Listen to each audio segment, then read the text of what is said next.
带你追查事件真相，掌握证据变化。观众朋友你好，欢迎加入今天的新闻大白话，我是主持人韩一伦。节目一开始来介绍今天的特别来宾，首先是前立委李胜峰。一人好，各位观众大家好。还有国际政治专家赖岳谦。主持人好，观众朋友大家好。好，稍后郭正亮亮哥也会加入我们现场。不过还是要带大家先来关心现在的国际局势发展，尤其在中东部分哦，现在是战云密布，而且看到川普他就说嘛，他们斩首了48位的高层哦，所以大家就想说，这个区域的战争是不是全面的要引爆了？好，我们看到川普现在自己是证实哦，是48位的伊朗领导人，他一次就歼灭了哈。好，美军就说啊，革命卫队的总部已经被摧毁了。好，我们看到美国是联手以色列对伊朗发动了史诗怒火的行动，好，短时间就击毙了多名的伊朗高层。好，美军中央司令部还发文指出哦，说美军已经摧毁了伊朗伊斯兰革命卫队的总部。好，那大家现在就好奇啊，内幕是什么哦？我们看到川普说双轨布局了2个月，好，外交烟幕哦，掩护斩首伊朗最高的领袖。好，所以这场代号哦，美方这边是史诗怒火，还有咆哮之师的联合军事行动。好，这是川普在过去2个月内哦，同时运作了外交跟战争双轨策略的一个极致体现。好，那这一场的联合军事行动哦，其实早在去年12月底就已经埋下。那原本预计是在今年的5月才要执行，但是随着伊朗政权哦对示威者血腥镇压，那造成了数千人死亡，所以川普的态度才发生了巨变，就是提早做出了军事行动。好，但是川普现在也轰伊朗哦，说是史上最暴力的政权之一，说袭击伊朗是为了全世界哦，所以你可以看到川普哦在他的话语当中哦，这报复是非常的伟大哈。好，他说啊，美军在伊朗的军事行动非常的顺利，那事态也正朝着积极的方向来发展，所以强调下令袭击伊朗不是只有为了自己，而是为了全世界。好，那斩首哈米尼哦，那 IP 违反了国际法。那现在美国驻联合国的大使哦，这个瓦尔兹他说，伊朗甚至还试图暗杀川普哦，有一个大爆料，他说他们不仅亲自动手，还透过代理人来掩盖自己的恶行，私下作恶，公开却又装成了受害者。好，那伊朗驻联合国的大使哦，伊拉瓦尼则说啊，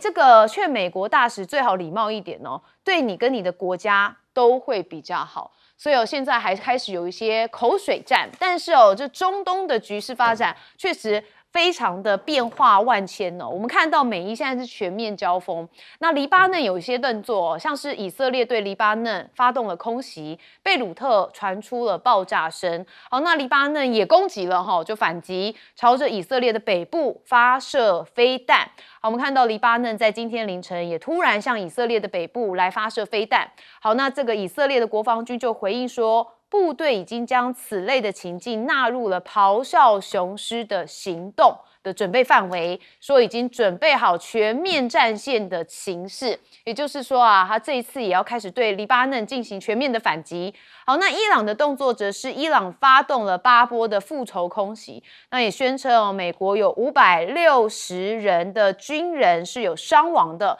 甚至6名的 CIA 官员死亡。我们来看，这是伊朗的伊斯兰革命卫队哦，他们在当地1号深夜发动了连续8波的复仇打击。那伊朗的军方说啊，他们已经在波斯湾击中了3艘美英邮轮，好，那还瘫痪了多处的美军基地，那还轻传有6名的 CIA 高阶的官员在阿联境内遭到飞弹击毙，但是目前美方是没有证实这个伤亡的数据，所以有很多人说，现在看起来整个中东是大乱斗，那就有很多人担心啊。那伊朗这边则是加码的公布了击中美国 MQ9 无人机的画面，所以我们带大家来看一下这个画面。其实这是伊朗称革命卫队的防空系统，在伊朗的南部地区利用一体化的防空网络来控制下的防御系统，那锁定还摧毁了一架美国军队 MQ9 无人机。好，那现在美国有证实啦，伊朗无人机有直闯科威特的基地，有造成3人阵亡。这是美国的中央司令部证实说参与史诗怒火行动的3名美军成员。在科威特的一处基地有遭到无人机袭击，那这是美军首度传出的官兵阵亡。好，那以色列中部城市也遇袭了，至少8死27伤。我们也来看看这导弹击中的画面哦，这是在以色列中部城市贝特谢梅舍哈，它是遭遇了伊朗导弹的袭击。那急救服务的机构称说，目前有8个人死亡。那至少是27人受伤送医，所以相关数据会不会再升高？那还是要看官方这边怎么释出。那当然，你看到战火，平民是最可怜的。那现在伊朗也说啊，向美航母林肯号有发射了4枚导弹，但是美军这边是否认的。我们看到伊斯兰革命卫队指出说啊，美国的航母林肯号其实遭到他们4枚的飞弹击中，但是美国的中央司令部说没有这回事啊。说林肯号遭击中是没有的而且表示说啊，导弹没有接近目标。那中国驻伊朗的大使馆则通报说啊，在伊朗的公民以下撤离通道可以通行所以中国这部分是有积极的来撤离他们自己的公民，好避免被战火波及。好，我们还是看到一开始现在。当然，川普认为自己的出兵是名正言顺啊，但是看在很多人眼里，觉得又来之前是委内瑞拉现在又变成了是伊朗。那川普的种种行径，我们先问亮哥。现在双方假新闻都很多了，我们只能够就比较确实的那个攻击的前一天阿曼的外交部长表示和谈就是核协议。有这个大幅的进展，说成功就在咫尺之内。他这样讲说伊朗愿意对核武的所有的议题都愿意交出来，隔天就被打了。所以请问美国你的目的是什么？你难道打伊朗不就是为了希望他不要有核武吗？大家不要忘了那个。奥巴马在2015年签了核协议，2017年就是川普退出的。那川普这一次又用核武当议题，然后谈了2、3个月，对不对？然后他以武逼谈嘛，就是把军舰飞机都开到附近，有效果，所以伊朗愿意让步啊。结果隔天就被打，你不觉得听起来跟偷袭珍珠港完全一样吗？日本的代表在华盛顿谈判，隔天就是偷袭珍珠港。然后偷袭之后说你的目的不是核武，而是政权轮替。你去想想这是什么东西啦？所以民主党的贺锦丽第一时间我坦白说像这个美国对外的战争，很少有政党的领袖会第一时间就出来表达反对。贺锦丽第一时间就说，试图政权轮替的伊朗战争，我反对。所以民主党现在一个一个跳出来他现在要求在国会说要有那个战争授权法案，60天内一定要结束战争，否则你就是违法嘛，因为美国是有这个法律在的，那川普不止违反国内法，违反国际法而且所有的盟友事先都不知道，所以我觉得这个就是偷袭啦。就你泱泱大国，世界超强，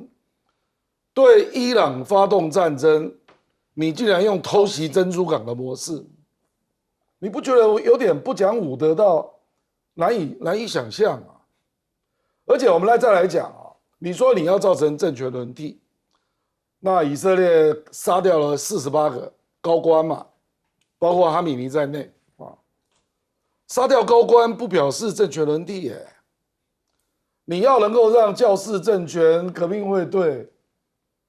或者他们内部政变不然这个结构还在而且搞不好未来情况会更糟。我今天看到一篇文章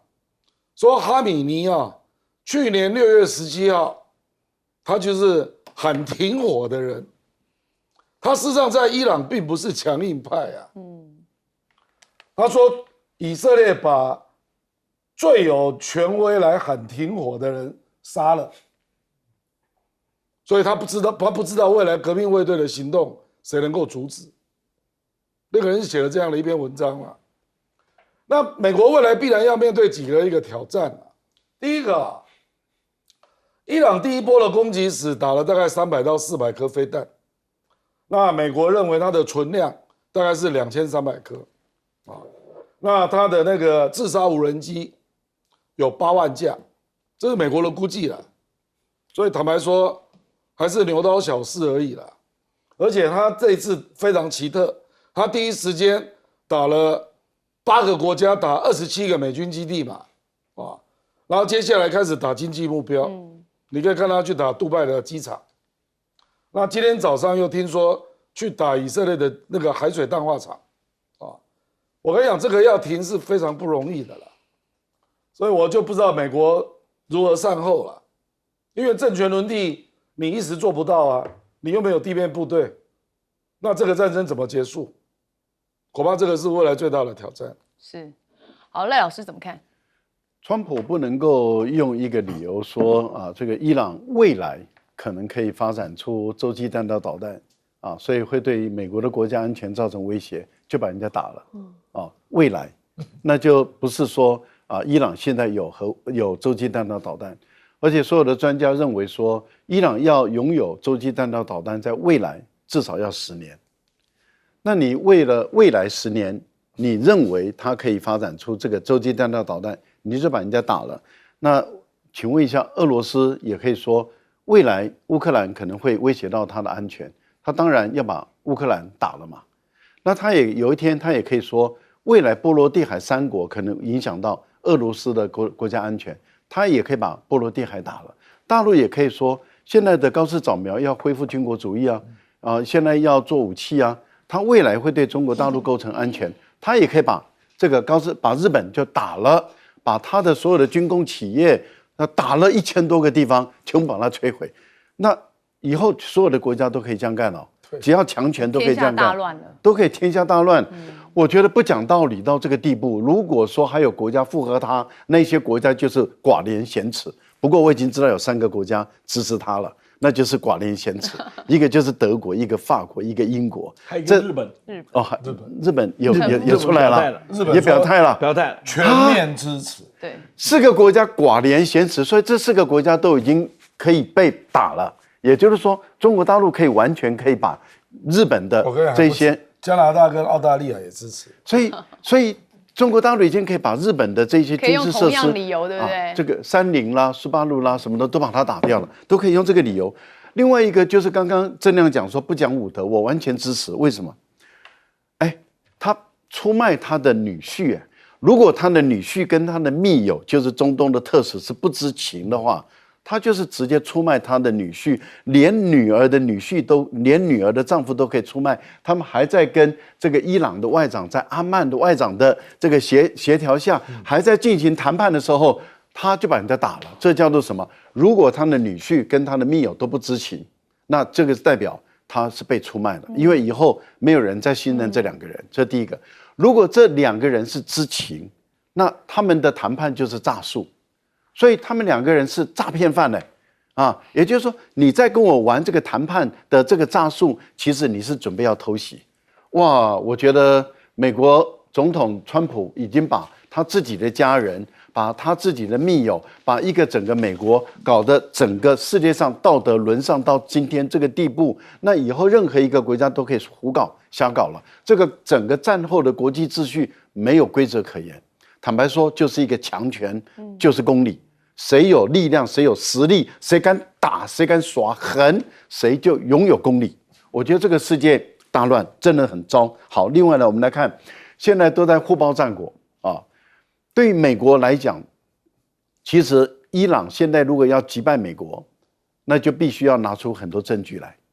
如果今天伊朗拿出很多证据，说你美国的军舰被打到了你美国的基地死伤的人数不是你自己报的，只有3个人死亡，5个人重伤，8个人轻伤，说那8个人已经恢复战斗了，然后呢总共只有8个人，5个人重伤嘛，3个人。如果伊朗拿出更多的证据证明说你美国的中央司令部说谎，这个会影响到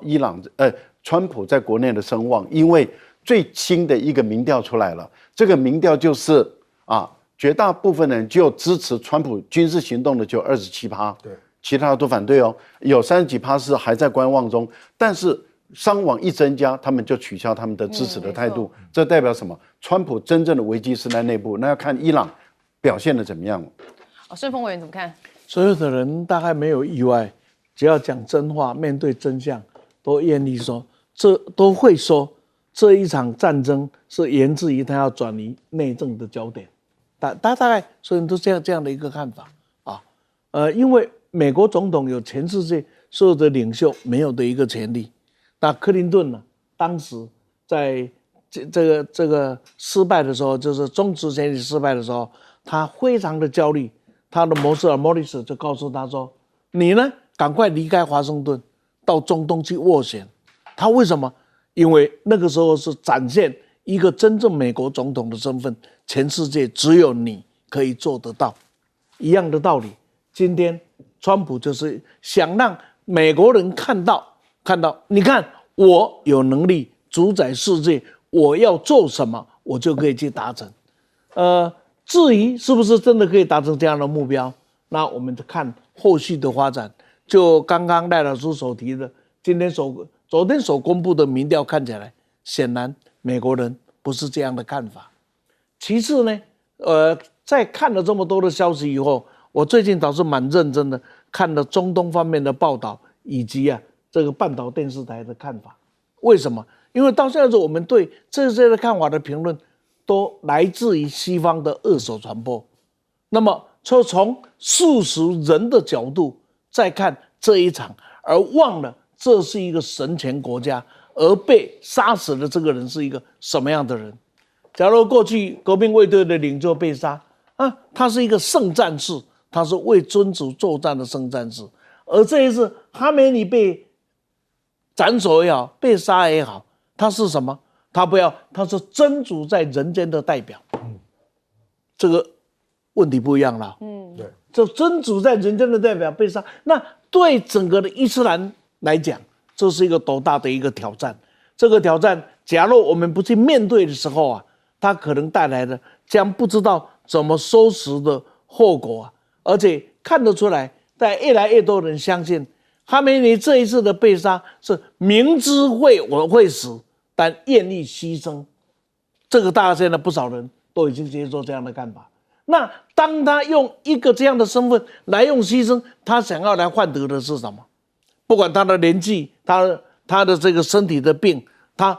在4天前就有人就派了一组人呢去暗杀他，没有成功的。所以4天后的这一个行动，他用他的身体所换得来的，是告诉整个的伊朗团结、伊斯兰的行动的力量，到时候会是个什么样的结果呢？我想这个事情可能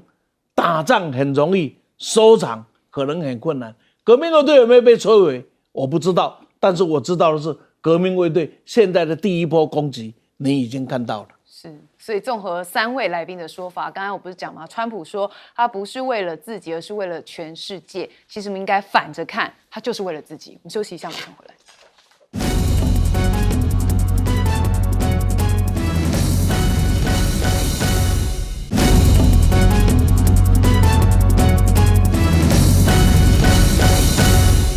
当然我们持续关心国际大事，也就是美国跟以色列联合击毙了这个伊朗的最高领袖哈米尼。好，那我们要看到各国的反应，尤其是中国、俄罗斯、北韩，他们是齐声的谴责。我们看到中国大陆的外交部发表声明指出，中方强烈的谴责美以两国，呼吁停止军事行动。那说美以两国严重侵犯了伊朗主权的安全，也践踏了联合国宪章宗旨原则跟国际关系的基本准则。普京也发声了他说哈米尼跟其家人遭到杀害一事是损人这个利己的谋杀，说这次的行动是一场冷血谋杀，也违反了所有人类道德跟国际法的规范。那北韩这边则是由他们的中央社报道说，北韩的外交部发言人指出，以色列对伊朗的攻击跟美国的军事行动是非法的侵略，也侵犯了国家的主权。那在这个时候，其实中国大陆跟俄罗斯的外长双方有通电话。我们看到王毅这是中方的部分他说美以在伊美谈判进程当中对伊朗发动袭击，而且公然击杀了一个主权国家的领导人，鼓动政权更迭，不可接受。所以呼吁要立刻的停止军事行动，尽快的重回对话的谈判。好，俄罗斯的外长拉夫罗夫则说，俄罗斯跟中国大陆的立场是一致，呼吁立即停止战争，回归外交谈判的进程。好，所以我们要看到啊，其实中国大陆有一些媒体，包含了牛弹琴，有一些相关分析。好，他说啊，中东大战开始有3个可怕的后果，我们来看看他分析哪3个，包含是伊朗被打烂，被打烂的也不仅是伊朗，还有中东的局势动荡大乱，那世界也为之震颤。好，那当然美国也陷入了泥潭，必定也是一个大泥潭，泥沼当中。那现在伊朗嘛，因为掐紧的是全球的石油命脉，因为它现在封锁的是荷姆兹海峡，那阿曼海域的油轮也连环的遇袭。我们来看到这是悬挂帛琉国旗的油轮，叫天光号，它1号在荷姆兹海峡就遭到了袭击，当天已经有3艘的油轮在此遇袭了。好，这个是自伊朗遭到美国突袭之后，对波斯湾国家发动报复性空袭以来，阿曼境内或附近地区有首次发生的袭击事件。好，那现在全球的油轮集体都禁止在荷姆兹海峡，你可以看到这张图全部都是密密麻麻的红点。好，那荷姆兹海峡的商船通行量是急冻，那冻多少呢？我们看跟平常是骤降了大约70%所以大家都不敢动都静止在那里。那美伊的战火冲击荷姆兹海峡，油价飙升了13%，那冲到$82，那恐怕最坏的情况大家现在预估是到$120。那川普接下来到底要怎么做？因为很多人说担心这样打下去不会伊朗的油价飙升吗？那美国的官员说其实没有讨论到动用战略石油的储备，因为他们说《金融时报》报道，象征华府评估攻打伊朗之后，油价的飙升应该是有限的。但真的是这样吗？我们来看看能源供应面的考验因为中国大陆这边大概有1/3的原油是经过荷姆兹海峡来运输。好，那还有看到是荷姆兹海峡经船停摆，196艘的油轮受困波斯湾，有内行街只剩2国的船敢走。因为被誉为世界油库阀门的荷姆兹海峡，交通现在已经完全停摆。海峡的两侧布满了滞留的船只，目前只有伊朗跟中国的船只仍然维持着航行，所以形成了惊人的对比。好，我们还是看到现在川普要跟伊朗继续谈不然就要继续轰好，我们看到他说伊朗的新任领导人这个川普说他想谈判而且他已经同意要跟这个新任领导人谈判了。好，但是大家很好奇，这新任领导人到底是谁那我们就看川普因为他最爱自己爆料，他没有讲谈判的时机，也没有透露伊朗的新任领导人是谁。好，那川普跟以色列又会在谈判的时间再度出手吗？大家也很好奇。好，那目前在伊朗的官方的报道当中是说阿拉菲他是暂时的带领最高的精神领袖的位置那直到他们选出了新任的最高领袖所以到底谁要跟这个川普谈，没有人知道目前。好，那当然川普也下令轰伊朗，那43%的美国人是不挺的。好，我们看到这是路透的最新民调，27%的受访者表示支持这次的攻击，但是4%的人是表示不支持。那也包含了1/4的共和党人认为川普太喜欢用军事力量了。好，那美国的媒体说亲中组织在美国全美煽动示威。我们大家来看一下这是针对美以联军的军事打击，包含了纽约时报的广场、亚特兰大、芝加哥等地都涌现了停止对伊朗开战的大型反战示威游行。但是纽约的邮报是说这波抗议活动背后有着被指控为中共喉舌的美国科技大哥星汉的资金来支持所以现在在美国的抗议当然川普自己做的也不对，但是在美国抗议却变成好像跟中国大陆是有连结的。好，我们来看一开始现在的中俄朝都是齐声的谴责西方，但看起来川普也没在理。我们先问亮哥，那个所谓亲中组织没有看到中国人他说是资金啊。那怎么都是老外呢？真是奇怪了啊！我跟你讲，川普说那个阿拉菲要跟他谈，或者伊朗有代表要跟他谈，这个纯属瞎掰啦。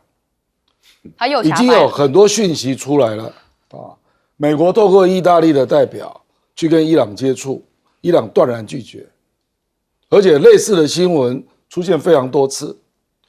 因为阿拉菲没有权利谈，他是监护人，他是要协助召开专家会议，选出新的领袖，他没有权利谈啊，他叫做国内政权的监护，那要交给下一个最高领袖尖椒，对，所以他没有权利谈啊，所以这个就是瞎掰啦。为什么？因为他怕股市大跌啦，就故意在酝酿这种氛围。实际上，现在大家都在看几个大的动作啦。第一个就是伊朗这个新的领袖多久会形成啊？因为上一次1天就形成了，可是他也可能会拖好几个礼拜啊。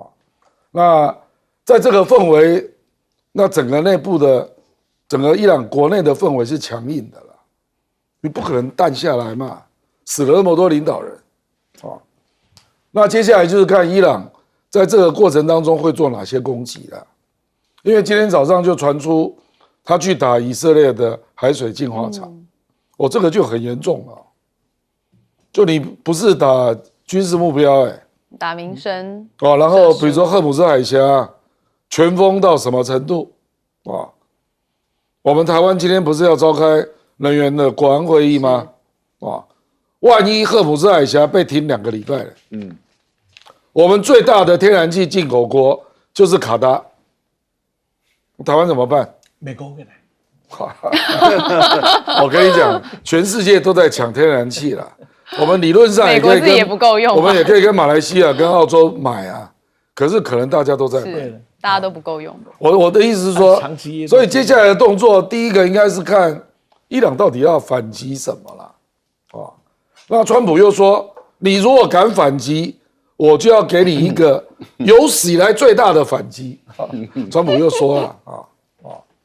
我觉得大家先观察这2个动作怎么进行啊。现在完全没有谈的氛围，而且阿拉菲没有这个权利，这个就是现实状况。那另外就是这个会导致油价上涨，那美国内部会怎么理解啦？我觉得美国内部会有很多对川普的不利的讯息逐渐出现，比如说现在支持只有27嘛，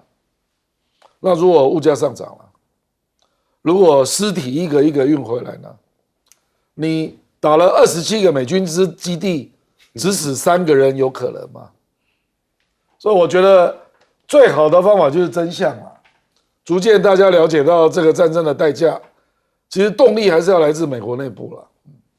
好，赖老师怎么看？美国的内部，不管是民主党、独立人士，或者是美国的媒体，都认为川普的这个军事行动是侵略啊，绝大部分都认为是侵略。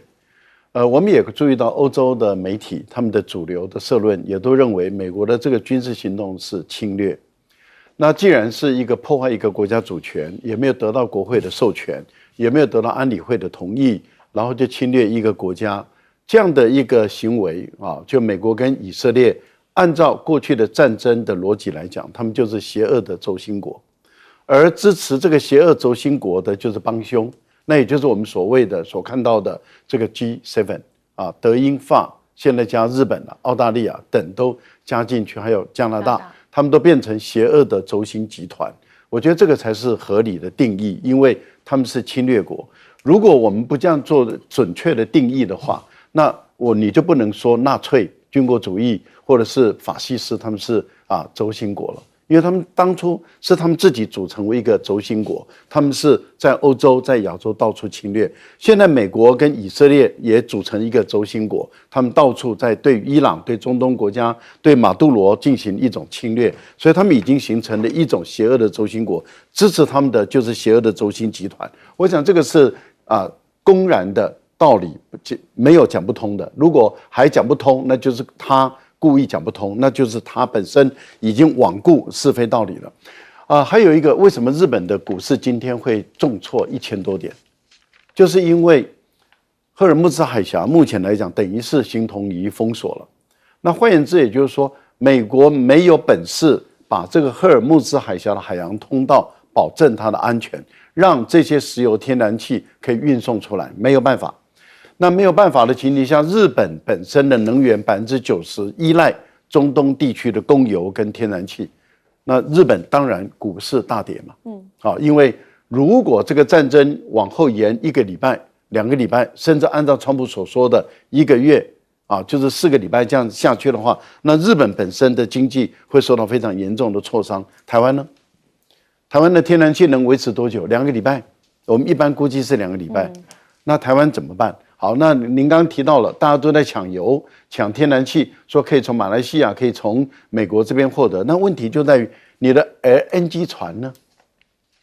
如果有一堆现在困在中东地区运不出去的话，那你抢船都抢不到，更不用讲天然气了。我觉得赖清德真的是要绷紧一点，这个部分里面不能掉以轻心了。对啊，所以不要说这只有中东战火，其实会波及到我们这个台湾的问题。好，我们问盛峰委员，这假消息混乱的时代里，刚刚特别提到《纽约邮报》什么亲中团体什么等等，《纽约邮报》听起来非常的高大上它是个标准的仿冒品，因为有一个有名叫做《华盛顿邮报》，它起名叫这是梅斗集团当时设计的一个小报，所以听的邮报好像很高大上事实上这是一个极小的小报甚至八卦报。那我们今天来看整个的伊朗的情势这样子，就不管谁接任，科梅尼的路线不会因为哈梅尼的死亡而终止。所以这个情况下，现在他能找谁谈呢？我认为谁都不会去谈，因为这一个没有定案以前，这一场战争大家看着办好了。荷姆斯海峡的影响会有多大？为了这个，我会仔细去把它看一下。中国大陆每天假若把陆运发挥到极致它现在有2条半的线，2条就是从这个伊朗直接透过铁路，那么经过中亚，然后到大陆，大概现在可以极致大概30万到70万趟每天。那这个量呢，远远比海运少很多。但是当荷姆斯海峡被封锁的时候，还有一个国家，一个大国，它还有能力透过这里来不断的取得油源。更何况，假如报道没错的话，现在荷姆斯海峡好像只有2国的油轮可以通过。这个时候就有一个国家就很危险，有几个国家很危险。假如我们以大陆块来看，那么跟大陆没有连结的工业高度化国家就有问题了，日本、韩国、台湾，因为都要靠着海上的油源才有办法。到底会有多大的变化？但台湾还是不错台湾还是做用的今天我看股市还是很勇很勇，跟日本不太一样那再过来再来看另外一个问题，值得我们大家来深思：美国还有资格当世界的领袖吗？这一场战争发生在什么？发生在谈判中。在这谈判中，我觉得谈判不好，我要对对方施压，打谈自由。但是从来你见过哪一次的打谈是斩首人家的领袖的？打谈是用局部的胜利来逼着我谈判中拿更好的东西，但是他是用这样的一个手法，说未开战就可以在谈判中把对方的领袖给予击毙。假如这个全世界都点不说一句话的话，那以后只要有强权足够的能力来干这种事，那谁又有资格来说不对呢？所以我非常的声言支持赖老师的讲法。新的轴心集团产生，假如不对自己的美国这样的盟友的道德来进行批判的话，有一天会反噬到你们这些人的身上。对啊，所以可怕的就是他们不仅没有这个反对，反而还是支持的。好，我们休息一下，马上回来。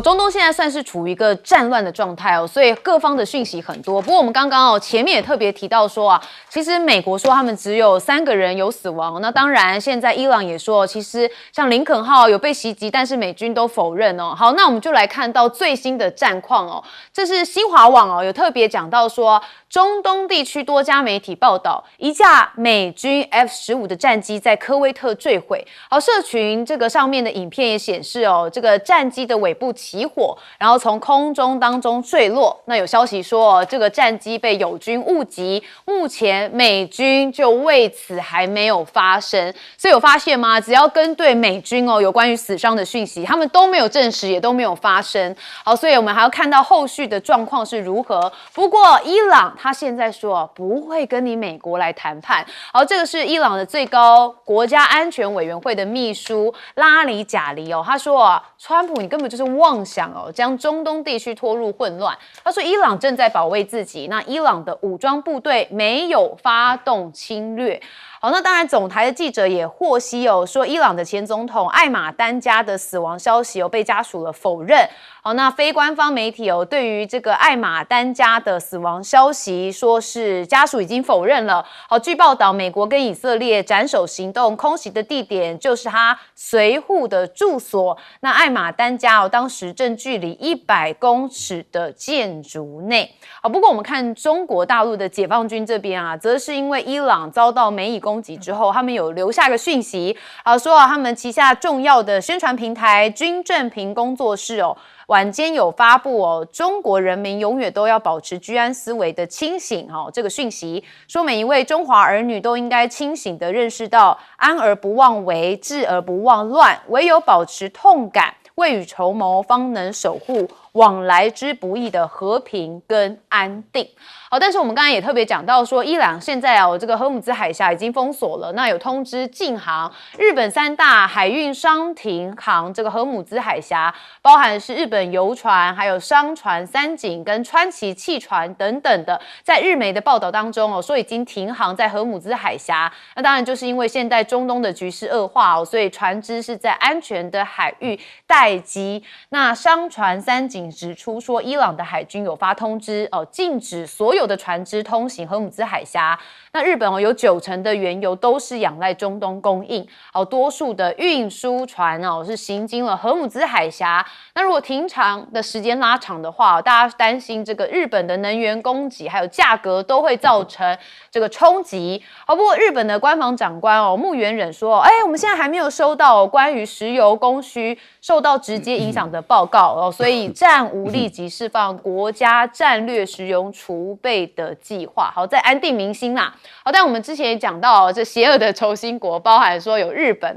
确实因为日本它是谴责伊朗的对美国的袭击是保持沉默的。我们看到高市早苗讲说我们正跟相关的国家密切合作，在必要的时候做出回应，包含收集有关局势的信息。我们一贯的立场是绝不允许伊朗发展核武器。好，对美国的袭击保持沉默，就代表其实就是支持美国。好，那在高市早苗部分大家想说中东战火这么危急，而且可能危及到日本的能源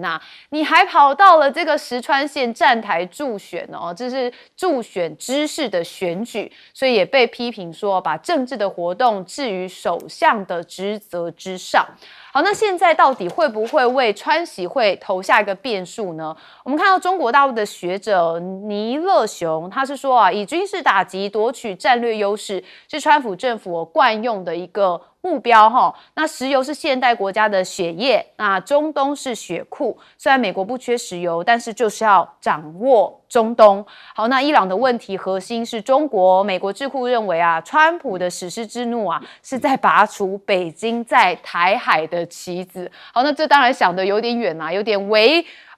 魏救赵的感觉啦。那这是美国的智库的说法，好，我们当作参考。好，我们一样来看到最新的美以的这个战争局势说有一个美军的 F-15在科威特坠毁。我们一样先问亮哥。这个如果是自己操作产生这个坠毁的现象，这也没什么好谈的，才一架而已其实现在当然有很多的人就在猜测啦，就说川普可能不只是在转移国内的焦点啊，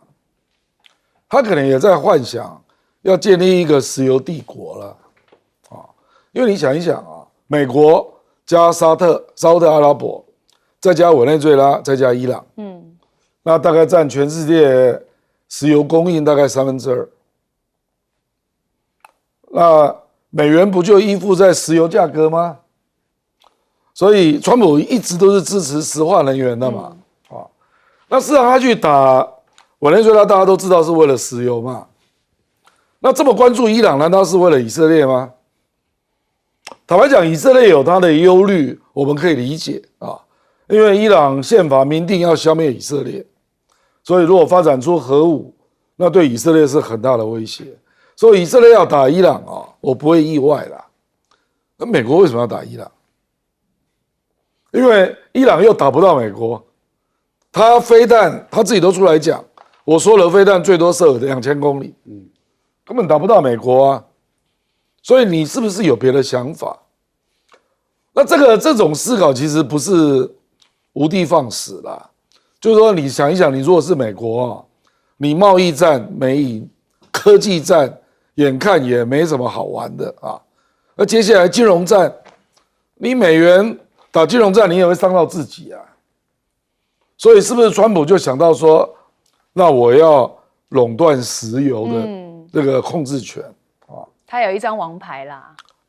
对了，可是委内瑞拉的石油，他是不是已经掌握了，也很难说啦。不过中国大陆确实从委内瑞拉跟伊朗得到打折的石油，所以省了不少钱。那川普现在委内瑞拉就是说，我要用市价卖给你嘛，啊，可是中国为什么要跟你买？因为石油有很多国家都有啊，我再跟俄罗斯买多一点可以吧？我跟加拿大买啊，我就故意不跟你买，啊，所以可是现在是有一种这样的说法，那也有很多人觉得那玩太大了吧，啊，我觉得在另外一个角度就是把你中国大陆的一带一路就断在伊朗，那你就进不了中东，这也是另外一种说法。那这个广义讲就是海权对陆权的挑战嘛，美国就代表海权嘛。我的意思是说，从国际大战略来看这一局啊，美国也许也找到他打伊朗的理由，可是你出手太粗糙了，你没有得到国际的支持啊，等等等啊，那结果我觉得他把一个也许战略上有意义了，可是他战术上搞砸了啦，所以搞不好最后这个局他就玩不下去了啦。就会导致这个结果。好，赖老师怎么看？美国的这一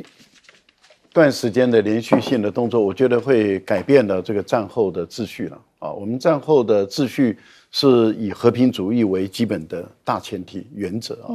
和平主义它的主张是一个国家拥有的是自我防卫的权利，所以通常是你在受到打击以后，你的才有动用武力的这个合法的正当性。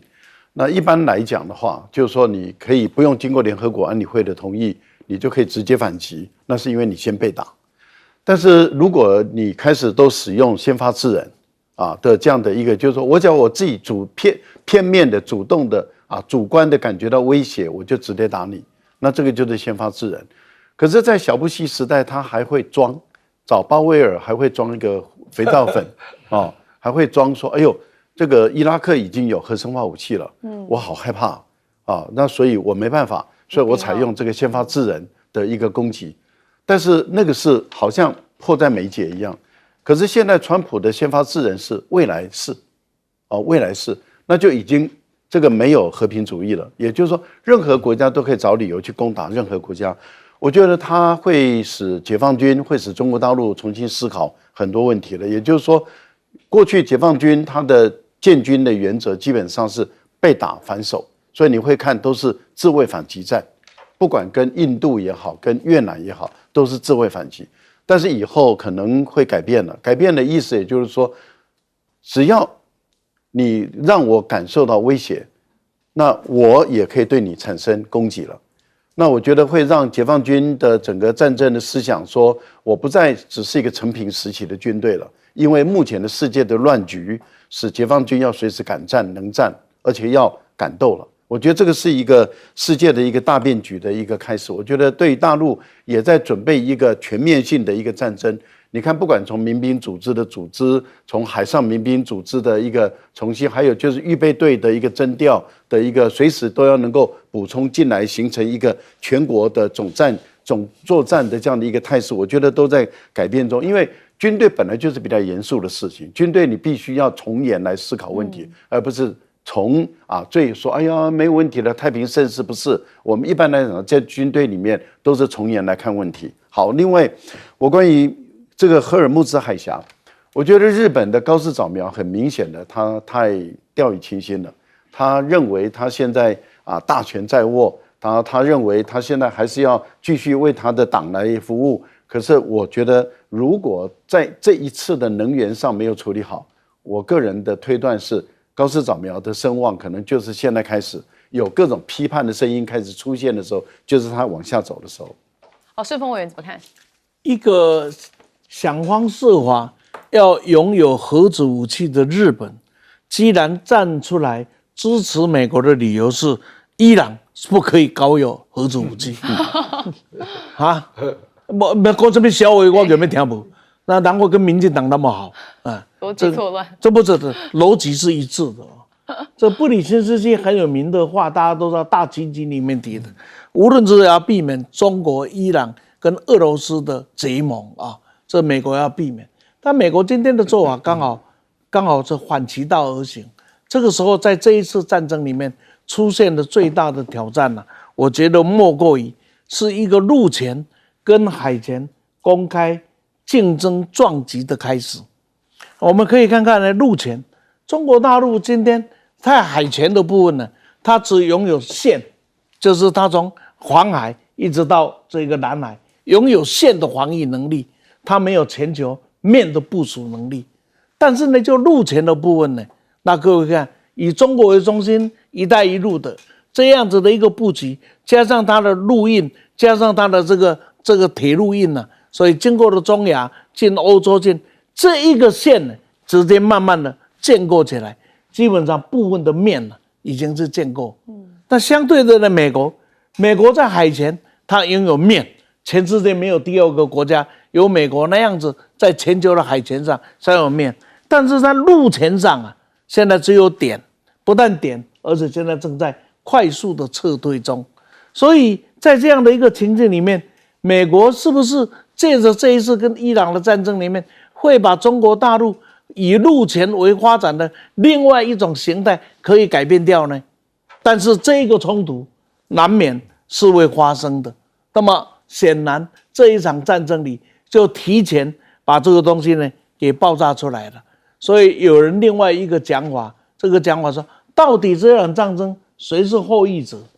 这个很好玩。他们从人的角度来看，第一个后裔者就是纳坦雅夫，因为他这个政权是岌岌可危，因为这样子他保住了，对不对？在第二个呢，后裔者可能是普丁，为什么？因为显然乌克兰呢，他现在减少压力，他可以极尽各种方式的继续蹂躏下去了。那么这再过来呢，川普现在是一个赌博者，输赢那就不知道了。